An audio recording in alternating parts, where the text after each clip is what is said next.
Good morning all students. आपने बेटा science में देखा कल कि भी आपके पास मेटेलिक रिएक्टिविटी,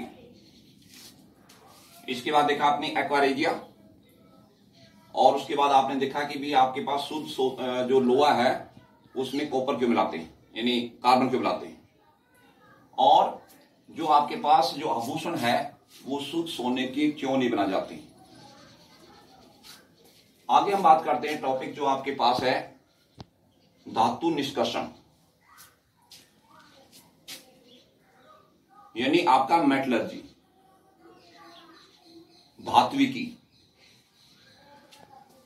कि धातु निष्कर्षण क्या होता है कि अशुद्ध धातु से शुद्ध धातु प्राप्त करना धातु निष्कर्षण कहलाता है। और किसी और से यानी अयस्क से शुद्ध धातु प्राप्त करने के लिए जो आपके पास विभिन्न चरण अपनाए जाते हैं, तो इन चरणों को हम बोलते हैं धात्विकी। तो इस धात्विकी के जो चरण है आपके पास, जैसे प्रारंभिक उपचार, दूसरा बेटा आपका है अपचयन, और तीसरा आपके पास है विद्युत अपघटन। प्रारंभिक उपचार है, दूसरा आपका अपचयन है, तीसरा आपका विद्युत अपघटन है। यानी extraction of metals to obtain the pure metals from its ore is called extraction of metals, and the various steps involved to obtain the pure metal from its ores and the refining is called metallurgy। तो various step है metallurgy की। पहला बेटा आपका है concentration of the ore, concentration of ore। दूसरा आपका conversion of the concentrated ore into metals, conversion of concentrated ore into metal। और तीसरा आपके पास है रिफाइनिंग। तो ये आपके पास वेरियस स्टेप है किसके, मेटलर्जी की। सबसे पहले हम बात करते हैं कंसंट्रेशन ऑफ द ओर, यानी ore contains large number of impurities like sand, earth particle, limestone, mica। ये जो आपके पास अनवांटेड जो आपके पास मटेरियल हैं, इंप्योरिटी हैं, इज कॉल्ड गैंग। इनको क्या बोलते हैं, गैंग बोलेंगे। This gang can be removed by some physical and chemical properties।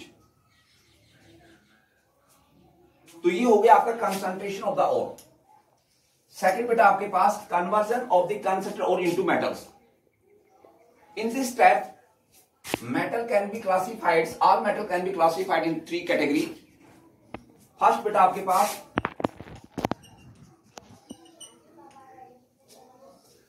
low reactive metals, low reactive metals. Second step आपका मीडियम रिएक्टिव मेटल्स, और तीसरा आपका highly reactive metals. The metals which are low reactive, जैसे आपका gold and silver, they can be heated directly and convert into pure metals.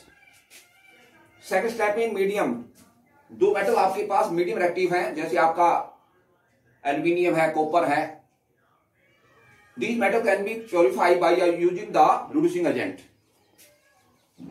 तीसरा आपका है highly reactive metals, the metal which are highly reactive, जैसे आपका sodium potassium. To purify the metal we use reducing agent and also passing the electricity। तीसरा बेटा आपका refining है। After the process of concentration of the conversion of the constituent ore into metals. The metal contains some impurities. This type of metal contain a liquid state, and we pass the electricity, again pass the electricity. Then the pure metal deposit on the cathode electrodes and impurity deposit in the anode electrodes.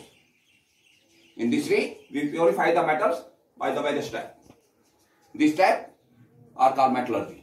जो various step होते हैं किसी metal को purify करने का, तो उनको बोलते हैं मेटलर्जी। जैसे बेटा हमने बात की प्रारंभिक उपचार।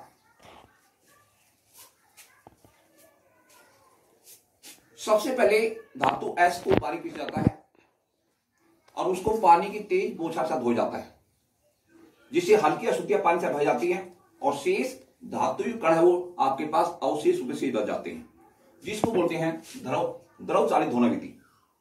इसके अलावा जो आपके पास धातु है, जैसे आपका जिंक है, कॉपर है, तो इनमें जो आपका इनमें सल्फाइड को अलग करने के लिए हम लगाते हैं फेन पलवन विधि का यूज करते हैं।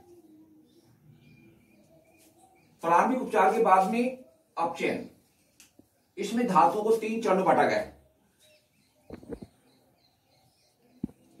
एक तो भी आपके पास कम क्रियाशील धातुएं, कि जो धातुएं अभी क्रियाशीलता क्रम में सबसे नीचे आती हैं, जैसे आपके पास सोना चांदी पारा, तो इनको केवल गर्म करके ही शुद्ध अवस्था में प्राप्त कर लिया जाता है। जो धातुएं मध्यम श्रेणी में आ रही हैं, अभी क्रियाशीलता क्रम के अंदर मध्य में आ रही है, जैसे आपके पास कॉपर है, लोहा है, एल्यूमिनियम है, तो इनको शुद्ध करने के लिए अपचयन एजेंट की आवश्यकता पड़ती है। और जो धातुएं सबसे ज्यादा क्रियाशील, जैसे आपके पास सोडियम, पोटाशियम है, तो इनके शुद्ध करने के लिए अपचयन एजेंट के अलावा हमें उनमें से विद्युत धारा गुजारनी पड़ती है। तीसरा आपका विद्युत अपघटन, यानी अपचयन प्रक्रिया से गुजरने के पश्चात धातुओं में, उस गलित धातु में कुछ अशुद्ध रह जाती है, तो हम क्या करते हैं, जो गलित धातु है उसमें से विद्युत धारा गुजारते हैं, जिससे शुद्ध धातु है वो कैथोड इलेक्ट्रोड पर जमा हो जाती है और अशुद्धियां हैं वो एनोड इलेक्ट्रोड पर जमा हो जाती है। इस प्रकार से हम धातुओं का क्या करते हैं, शुद्धिकरण करते हैं। तो ये आपके पास धातु निष्कर्षण है, यानी उसको हम बोलते हैं धातु निष्कर्षण। और सेकंड स्टेप हो गया धात्विकी। और धात्विकी कौन कौन सी चरण है, यानी extraction of the metals. Second आपका पार्ट इसी का डालने क्वेश्चन का, what do you mean by metallurgy, and right the various step of A metallurgy.